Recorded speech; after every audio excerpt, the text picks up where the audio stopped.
You can choose courage or you can choose comfort, but you cannot choose both. Brené Brown is famous for saying this, and I think what she's referring to is our innate need for safety as well as for growth, and how we need to focus on one of them if we want to be and live more courageously. So let's talk courageous communication today with me, Telana Simpson.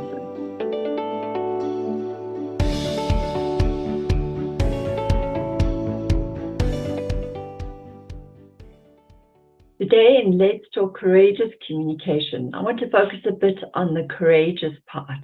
We want to look at what it means one of the key foundational aspects of courage, what it means to be living courageously with courage, and how that really relates to these innate and deep needs for safety and for growth.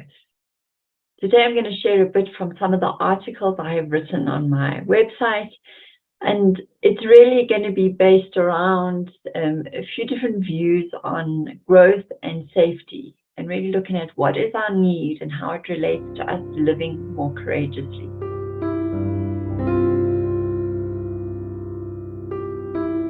See, the difference between our fear and our courage is the difference between being diminished, the smaller version of ourselves, and the version of us that is unleashed, boldly growing into our full potential. Courage has a pivotal role in growth and in living wholeheartedly and being fully expressed. So for us to show up fully and courageously, we need to understand whether we are looking towards growth needs or safety needs.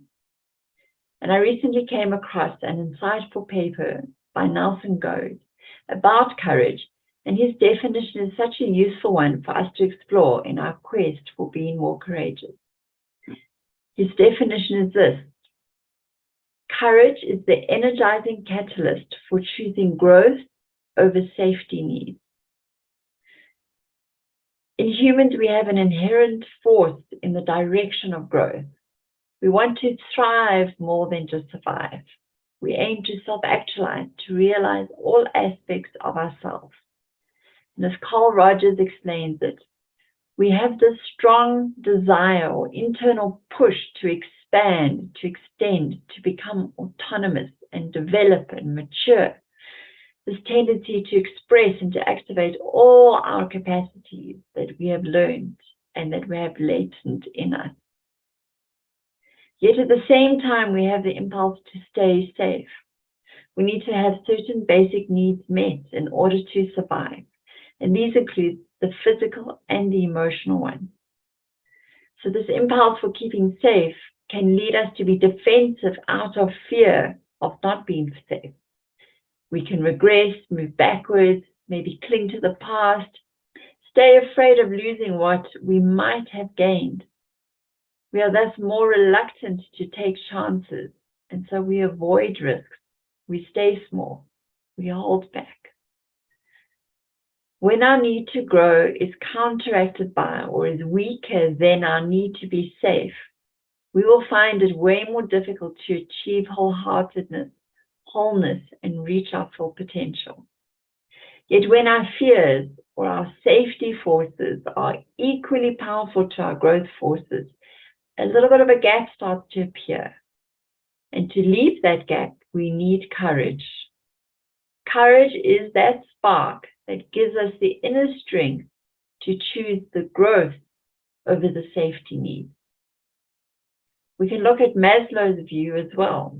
Maslow, who is famous for his self-actualization model, also mentions courage in relation to growth and safety needs. To remind us, Maslow suggested that we have a hierarchy of needs, and life is about meeting our lower needs before we can move to the higher needs of self-actualization. Thus, we need to meet our physiological needs first, for example, our need for food and sleep and shelter, before we can even look at fulfilling our safety needs, like our personal, emotional, and financial security needs. Only then, when we've got those needs met, can we look at our love needs from our friends and family, followed by our esteem needs. Finally, if we have all of these lower levels met, at least in some way, we can start to look for our needs for self-actualization. These are related to pursuing goals, to developing our talents, to growing our relationships.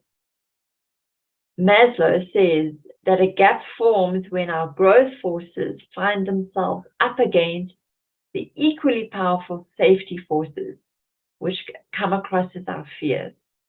If we are to grow, we need to move across this gap. And again, it's courage that helps us to take this leap.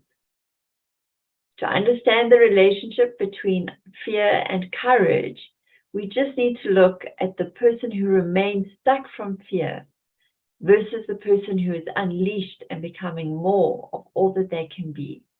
And you will find that the difference is they focus on either growth as an aspiration, as needs, or they focus as just keeping safe, keeping things the status quo, what they can control, and what's within their power. Aristotle also had a lot to say about courage. He does a most extensive analysis of courage in his work, the Nicomachean Ethics, if I say that right. Also, I've heard that he speaks a lot about courage in that book, and I still need to read this epic piece one day. But in that book is a philosophy into how men should best live, and that to discover the nature of happiness, we need to understand what it means to be human. From what I've picked up from Aristotle's musings around courage, he puts it on a continuum between the extremes of cowardice and recklessness. When we are foolhardy and reckless, we act without thinking and we take unnecessary risks. Whereas when we are cowardly, we experience excessive fearfulness and usually flee or avoid the situation. Courage is somewhere in between, where we have our wits about us to assess a situation, as well as our own levels of resourcefulness, and then we can take the appropriate action needed. So Aristotle defines courage as the person who faces and fears the right things for the right motive and in the right way and at the right time, and whose confidence is similarly right, is courageous. So may we endeavor to find the rightness in all these aspects, and specifically in the balance between looking after our needs for safety and security, and yet continually being able to push ourselves towards our needs for growth and for expansion and for learning and for developing and for unlocking more of our potential. We can find the balance between those needs. We will be able to activate our courage to take the necessary steps so that we can live more courageously, experiencing more courage in our conversations, and in that endeavor to find the rightness in all of our aspects of our lives. So may you have a week of exploring where you sit on this continuum between your need for safety versus your need for growth. And I hope that you choose growth and thus activate the catalyst of courage that allows you to grow and expand and become larger than you are right now.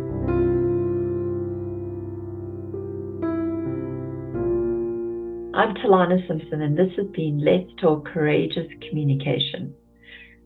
I hope that in between the interviews I do of people having more courageous conversations in this world, I also get to share more of the articles and thoughts I have about being courageous and living courageously, like I have today.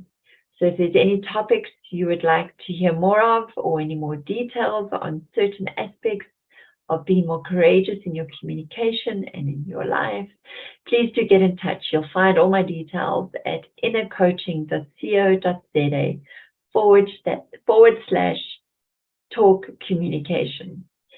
So until next time, I hope you explore more of your growth needs and activate your courage so that you can take those risks and show up more fully and speak up more, so that we have more courage and more examples of living courageously in this world to inspire others as we change the world one courageous conversation at a time.